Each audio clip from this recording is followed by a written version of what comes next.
Olá, irmãos amados, graça e paz a todos. Espero que esse vídeo os encontre bem, com saúde.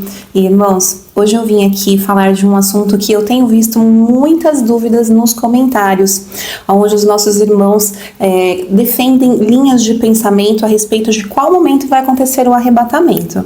Então, nós temos algumas linhas de pensamento, que são o pré, o mid e o pós-tribulacionismo, que são as pessoas que pensam que a tribulação, que o arrebatamento da igreja pode acontecer antes, as pessoas que acreditam que pode acontecer no meio e as pessoas que acreditam que pode acontecer somente no final da tribulação.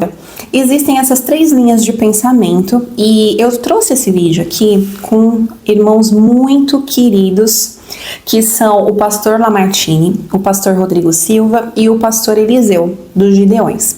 Então, eles são homens de Deus com décadas de estudo bíblico, são homens que têm muito temor ao Senhor e muita dedicação ao estudo da escatologia. Então, mesmo eles tendo toda essa dedicação ao estudo bíblico, isso não os impede de ter visões diferentes. O pastor Lamartine, ele é pré-tribulacionista, o pastor Rodrigo Silva, ele é pós-tribulacionista, e o pastor Eliseu, ele acredita que não pode haver uma visão dogmática a respeito desse assunto. Eu vou colocar aqui para vocês as três explicações dos nossos irmãos em Cristo, para que nós possamos refletir a respeito disso.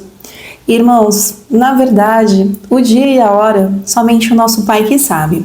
Mas é importante nós termos essas explicações e pedirmos discernimento ao Espírito Santo para que Ele acalme o nosso coração e nos dê a orientação, o discernimento de seguirmos, a palavra do nosso Pai. Porque o mais importante de qual é a sua visão é que nós tenhamos sim o entendimento de que nosso Pai está às portas, que ele pode voltar a qualquer momento e que o mais importante, acima de qual é a sua visão, é que nós temos que nos manter em santidade, buscarmos a nossa santidade a todo momento, nos arrependermos dos nossos pecados, vigiarmos, estarmos preparados e nos alimentarmos da palavra.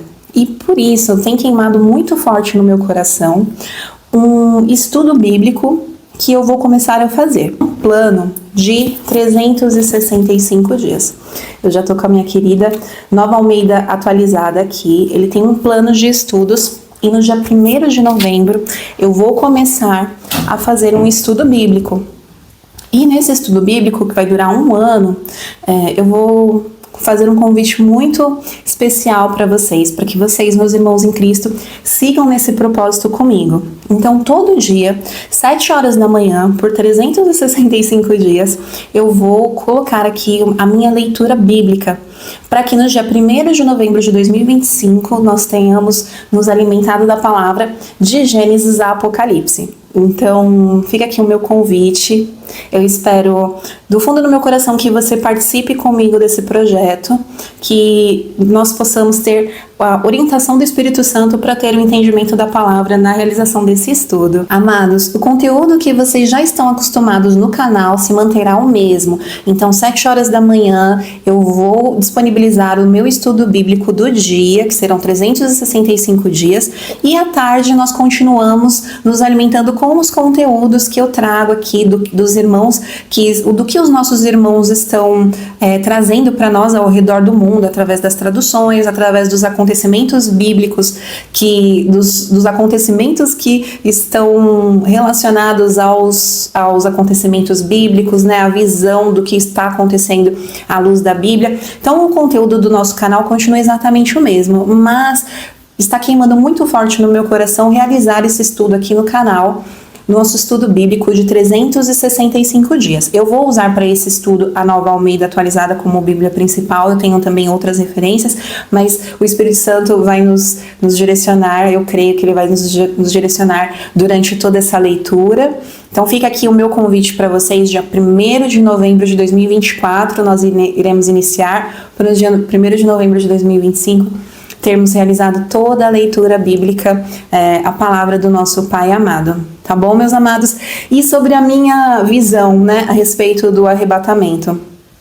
Eu acredito que nós seremos arrebatados antes da tribulação, mas se Jesus voltar depois da tribulação, eu vou ser pós-tribulacionista, porque o importante é que eu quero estar com o nosso Pai, independentemente do momento em que isso aconteça, e eu vou buscar a minha preparação todos os dias da minha vida, pois isso, nesse momento, é a minha prioridade, a prioridade minha e da minha família, fazer essa busca incessante e trazer aqui para vocês um pouquinho dessa nossa trajetória aqui nessa busca, através dos nossos estudos bíblicos que vão começar agora, dia 1º de novembro de 2024.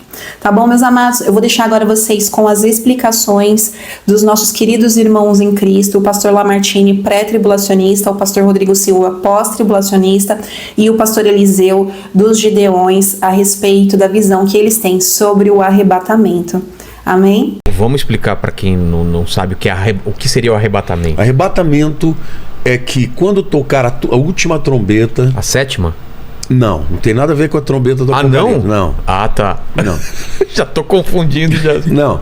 Quando tocar a última trombeta, Deus vai levar a igreja. A palavra arrebatamento é harpazo no grego. Significa raptar. Raptar mesmo. Vai raptar. O cara tá andando e... Sumiu. E o encontro é com Jesus nos ares. Então, diferente da segunda vinda, que Jesus vem com a igreja e vem para a terra. Entendi. No arrebatamento, Jesus leva a igreja, rapta a igreja e encontra com ela nos ares. Isso acontece, na minha opinião, antes dos 7 anos. Tá. A segunda vinda é no final do... Essa é qual linha? Essa é o pré-milenista. Pré-milenista. Pré-tribulacionista. Por que pré-milenista? Porque depois dos 7 anos de tribulação, vem o milênio. Tem os amilenistas, tem os pós-milenistas e tem os preteristas.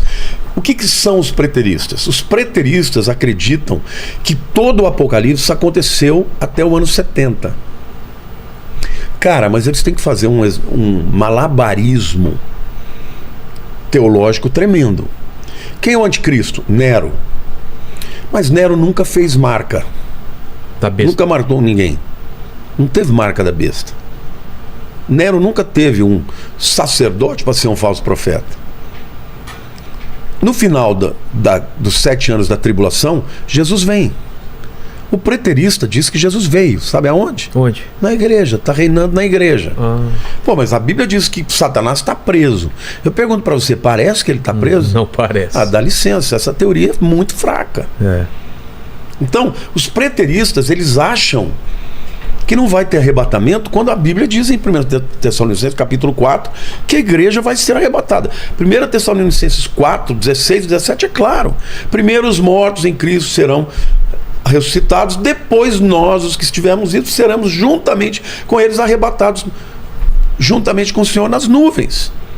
Arrebatados é raptados. Então estaremos com o Senhor para sempre. Agora, os preteristas, eles alegorizam todo o resto. Bom, já aconteceu, então, pera lá. Satanás foi preso 1000 anos? Ele está preso porque a igreja... está no milênio, segundo eles? Segundo eles, nós estamos vivendo no reinado de Cristo através da igreja. Nossa. É isso. E quem acredita que o arrebatamento vai ser depois da tribulação? Os pós-tribulacionistas, eles acreditam baseados no fato de que no livro de Apocalipse existem os santos que morrem na perseguição do anticristo. Que é na segunda metade da tribulação. Não? É, exatamente na segunda metade da tribulação. Na primeira, existem muitas mortes, mas não por mão do anticristo. É por fome, por guerra, e por meteoros e pestes e tal. Mas na segunda metade é perseguição mesmo. Quem não aceitar a marca vai ser decapitado. Ou aceita ou morre. Ou foge, né? Porque vão ter os que vão fugir. Agora, por que eles creem nisso? Por causa dessa questão. Mas qual é o problema com isso? Quando você estuda a língua original, você percebe que os primeiros 3 capítulos de Apocalipse fala das 7 igrejas. Então a palavra igreja aparece toda hora lá. No capítulo 4, versículo 1, diz assim: então ouvi do céu uma grande voz como de trombeta, dizendo: sobe aqui. João, há 2000 anos atrás, ele teve a experiência do arrebatamento. Ele ouviu a voz, que era como de trombeta, dizendo, sobe para cá. E ele foi arrebatado. Foi arrebatado. E de lá ele viu todo o que aconteceu no Apocalipse. Do capítulo 4 em diante, a palavra igreja não aparece mais nenhuma vez. Só aparece santos. Isso quer dizer o quê? Isso quer dizer o quê? As pessoas que ouviram, vamos supor que você não fosse crente, eu pregava de Jesus para você, como alguns dos que estão me ouvindo, não aceitaram Jesus e vão ficar. Mas quando vier o arrebatamento, o mundo vai enlouquecer. Sim. Vai ter um monte de narrativa. Não, isso foram abduzidos, os extraterrestres e tal. Quem já ouviu pregar a pregação vai falar, não, isso foi o arrebatamento. Essa pessoa vai se arrepender e vai entregar a vida para Cristo. Esta pessoa não é mais parte da igreja, mas é uma pessoa que faz parte dos santos. Assim como os judeus que vão se converter. Porque não vai existir mais igreja? Não. A igreja, ela tem um período que começa no Pentecostes, com a descida do Espírito Santo, e termina com o arrebatamento. Entendi. A partir daí ela não existe mais na Terra. E o Espírito Santo não existe mais também? O Espírito, isso tem gente que confunde, achando que é o Espírito que vai sair. Não pode ser isso. Eu ouvi isso também, que você vai ter que acreditar pela mente, não pela... A Bíblia diz que ninguém diz que Jesus é o Senhor se não for pelo Espírito. Ninguém se converte se não houver a atuação do Espírito. A única diferença é que hoje o Espírito habita em nós. Naquele tempo ele vai habitar fora. Jesus, quando ele fala... aqui entre nós. Jesus, quando ele fala da vinda do Espírito Santo, ele fala, eu enviarei um outro Consolador que habita convosco, mas estará dentro de vós. Então o Espírito Santo, na era da igreja, ele habita dentro de nós. No Velho Testamento ele habitava com eles. No Velho Testamento só profetas, só artífices que tinham, reis que tinham o Espírito Santo. Por que Davi no Salmo 51 ele fala, Senhor, não retires de mim o teu Espírito? Porque o Espírito podia sair. Hoje ele não sai. Hoje você pode entristecer e até apagar o Espírito. E se você não apostatar, ele não sai de você. Tem gente que me liga e fala, pastor, eu acho que perdi a salvação, porque eu blasfemei contra o Espírito. Eu falei, meu irmão, fica tranquilo. Se você tivesse feito, você não estava nem esquentando a cabeça. Só o fato de você estar preocupado é que você ainda quer o Espírito Santo e quer a Jesus. Fica tranquilo, dorme em paz, porque Deus não quer rejeitar ninguém. Mas do mesmo jeito que Ele te deu o livre-arbítrio para você recebê-lo como Senhor e Salvador da tua vida, você tem para rejeitar. E você acredita que o arrebatamento vai acontecer antes dos 7 anos que seriam aquele período de 3 anos e meio, 3 anos e meio, né? Ou durante... Ou tem alguns grupos que são pré-tribulacionistas, outros são pós-tribulacionistas. A gente falou com o Rina aqui, ele falou que acredita que a igreja vai, se não me engano, vai ser antes da tribulação, né? Eu acredito que a igreja passará pela grande tribulação. Vivenciando? Vivenciando. Eu acredito que sim. É? Por várias razões. A primeira delas, você sabe que toda a doutrina de arrebatamento da igreja, dispensacionalismo... Arrebatamento, pro pessoal que não está acostumado, como você explicaria? Tá, eu vou resumir o que é o arrebatamento. Tá. Vocês já ouviram falar, pessoal, aqui num filme chamado Deixados para Trás, de Tim LaHaye? Eu vi, mas... Left Behind, né? Talvez o pessoal... Ainda vão criar uma tecnologia que a gente fala assim, eu ouvi, a gente vai ouvir, né? Já ouvi aqui. O pessoal... Esse filme mostra mais ou menos essa ideia. A ideia do arrebatamento é que o anticristo será um líder mundial. Carismático. E quando ele começar a dominar a Terra, um pouco antes dele exercer sua hegemonia, a igreja vai começar a desaparecer. Pessoas sumindo. O avião vai ficar desgovernado, aqui, vai cair. Aqui, o mandíbula desapareceu lá. Samba, então vai ficar só a roupa lá e tudo e tal. Aqueles que estudam a profecia vão entender que ali foi a igreja que foi arrebatada. E quem ficar para trás é que não estava suficientemente espiritual para ser levantado. Aí vão começar 7 anos de sofrimento na terra em que o anticristo vai dominar. E ele vai perseguir aqueles que não estavam tão bem preparados. Muitos judeus nessa época vão se converter. E depois desses 7 anos é que Cristo vem com poder e grande glória, e com aqueles que foram arrebatados, para estabelecer o reino dele de 1000 anos. O milênio. O milênio. Mas a igreja mesmo não estará nessa tribulação de 7 anos, será tirada antes.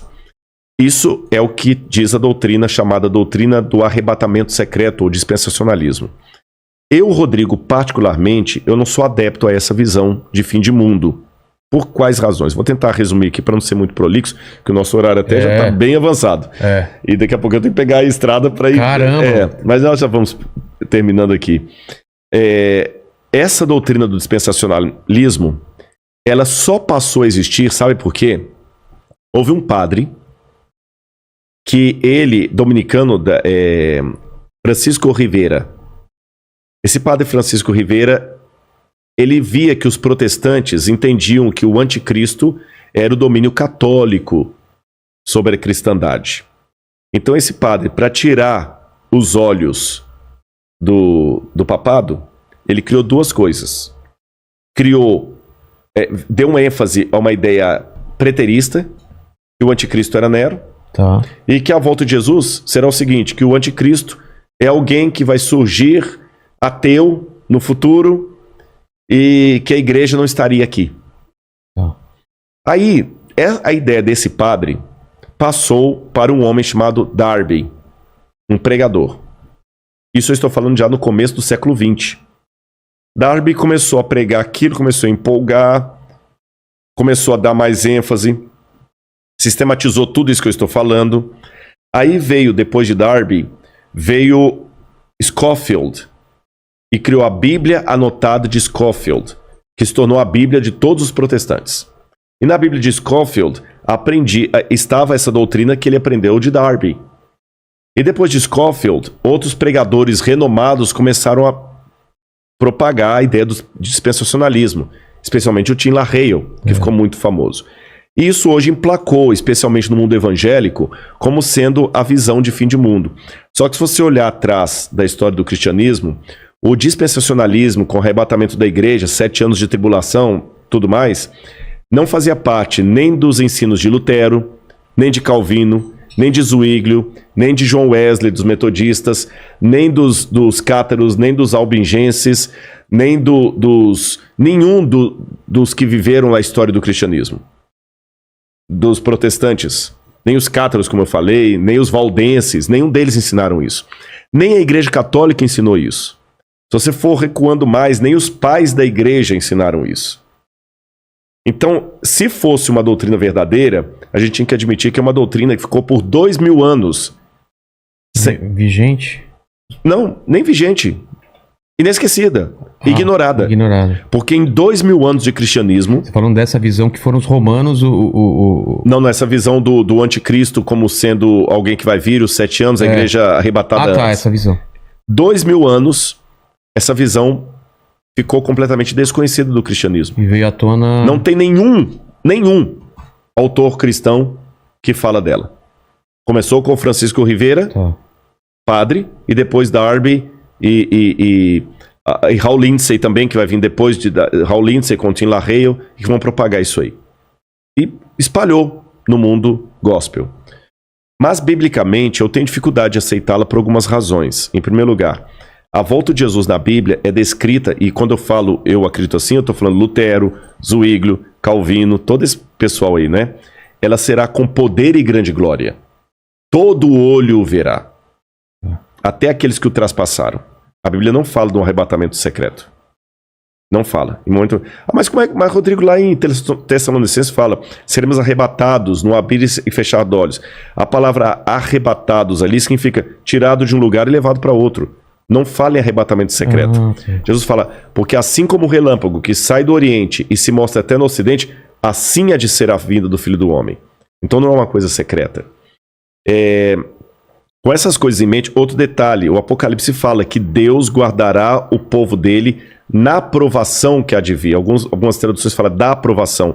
Guardará em meio à provação. Tá certo? A Arca de Noé, que é tomada por modelo de muitos, até em Jesus também, que fala, assim como foi nos dias do dilúvio, será na vinda do Filho do Homem, a família de Noé que foi salva, ela foi protegida do dilúvio, mas não retirada do dilúvio. Foi Ela teve que protegida, passar, mas passou pelo ela dilúvio. passou. Então, com esses e outros elementos que eu precisaria de mais tempo Entendi, não, mas eu entendi a visão. eu acredito que Jesus vai voltar com poder e grande glória Tá. depois do período da grande tribulação. A grande tribulação antecipa a volta de Jesus, porque Mateus fala, logo em seguida, a tribulação daqueles dias, fala da Idade Média, o sol escurecerá, a lua não dará sua claridade, etc, etc, etc, etc. E depois Daniel fala também que haveria um grande tempo de angústia, o qual nunca houve. Aí vem a vinda de Cristo. Tá certo? E nesse tempo de angústia, o qual nunca houve, o povo de Deus vai ser perseguido pelo anticristo e pelos que aderirem ao anticristo. Eu não sei se eu estarei vivo nessa época, mas se eu estiver, eu peço a Deus que eu fique firme ao lado de Deus e você também. Amém. E a volta de Cristo é aquela esperança que acalenta o nosso coração. Está perto. Eu não posso dizer quão perto, mas está próxima. Você diz nossa geração. Nossa geração. Caramba. A única coisa que eu digo para não ficar marcando data é só uma atenção, e essa aqui é para quem é crente.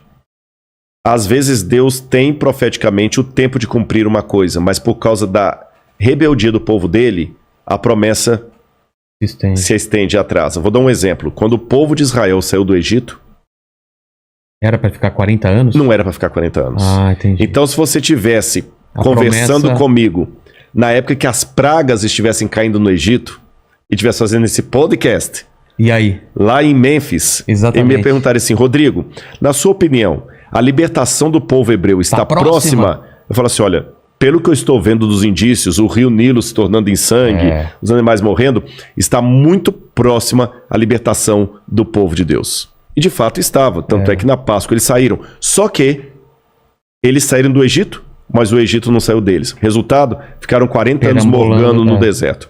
Então eu te dou a mesma resposta. Olhando o cenário mundial hoje, a nossa libertação está muito perto. Eu espero que nós não precisemos ficar 40 anos vagueando no deserto por causa da nossa falta de fé, da nossa falta de compromisso com as coisas de Deus. A igreja passará ou não passará pela grande tribulação? Jesus não disse nesse mundo tereis aflições. Jesus disse nesse mundo tendes aflições. A igreja é atribulada há muito tempo no sentido de perseguição. Eu não posso dizer que é heresia a pós-tribulação. Mas discordo de quem disse que é heresia o pré-tribulacionismo. Eu acho que é melhor a gente assumir, eu como pregador, eu estou falando aqui no sentido de pregação. Eu, particularmente falando, não sou dogmático escatologicamente falando. Eu gosto das duas. Quem crê que Jesus vai livrar a igreja da grande tribulação é alguém que acredita que o nosso Senhor tem poder para nos livrar de grandes perseguições. Não é nem a tribulação, é a grande tribulação. E isso o pentecostalismo clássico não prega que a igreja vai passar pela grande tribulação, mas que a igreja vai escapar. Alguns veem isso como escapismo, a gente vê como esperança, porque há base bíblica também para se afirmar, por isso que são debates que não se encerram. Aqueles que creem que a igreja passará pela grande tribulação também é um povo que tem uma fé que Deus vai preservar a sua fé. Glória a Deus por isso. Eu acho que é melhor, no meu costume de pregar escatologia, eu reflito mais no conceito devocional escatológico. Porque assim, a gente tem que focar naquilo que nos une mais do que naquilo que nos separa. O que nos une escatologicamente falando? A escatologia própria. Céu, inferno, tribunal de Cristo, novo céu, nova terra, o galardão dos salvos. Isso todo escatólogo crê. É a parte da escatologia que nos une. Céu, inferno, novo céu, nova terra, o reino eterno de Cristo sobre essa terra, o galardão dos salvos e o juízo dos ímpios. Eu gosto de pregar nesse sentido. E aqui na terra, se Jesus vem, eu tenho que me santificar. Se Jesus vem, eu tenho que trabalhar com qualidade para que eu tenha a garantia do meu galardão. Se Jesus vem, alguns levam para obra social. Jesus vai vir e tal, então a gente precisa fazer obras sociais, porque as coisas, um dia ele vai vir para reinar e as coisas precisam se organizar. Não, as coisas não vão se organizar. Ele vai fazer novo céu e nova terra. Então isso nos humilha, isso nos torna dependentes. Agora, a nossa esperança tem que ser fazer missões, anunciar que Jesus vem, um dia ele reinará, e só quem faz parte do seu reino também reinará com ele. Então eu simplifico a escatologia para os nossos irmãos que estão nos assistindo, Max, com duas perguntas. Você crê que Jesus vem? Aí a pessoa diz, eu creio. Então eu faço uma outra pergunta. Você crê que você vai? Se Jesus voltar hoje, você sobe? Se Jesus voltar amanhã, você sobe? Se você estiver aqui no reinado do anticristo e ele aparecer em glória, você subiria? Então, mais importante do que, eu acho, que o mais importante do que discutir o pré, o mid e o pós, é saber uma coisa: Jesus vem e a gente vai. Irmãos amados, então essas são as 3 explicações sobre a escatologia, sobre o momento do arrebatamento, vista por 3 pastores com décadas de estudo bíblico, homens de Deus com muito conhecimento da palavra e com linhas de pensamento diferentes sobre qual momento será o arrebatamento da igreja. Independentemente de qual seja o seu ponto de vista, mais importante do que isso, meus irmãos, é nos prepararmos todos os dias da nossa vida, pois a volta do nosso Pai pode ser a qualquer momento. Então, fica aqui mais uma vez o nosso convite para participar do nosso estudo bíblico, dia 1º de novembro de 2024, 7 horas da manhã, todos os dias, por 365 dias, nós vamos fazer a leitura da Bíblia para que em novembro de 2025 nós estejamos mais alimentados e fortalecidos na palavra do nosso Pai, que nos guiará nessa jornada. Amém?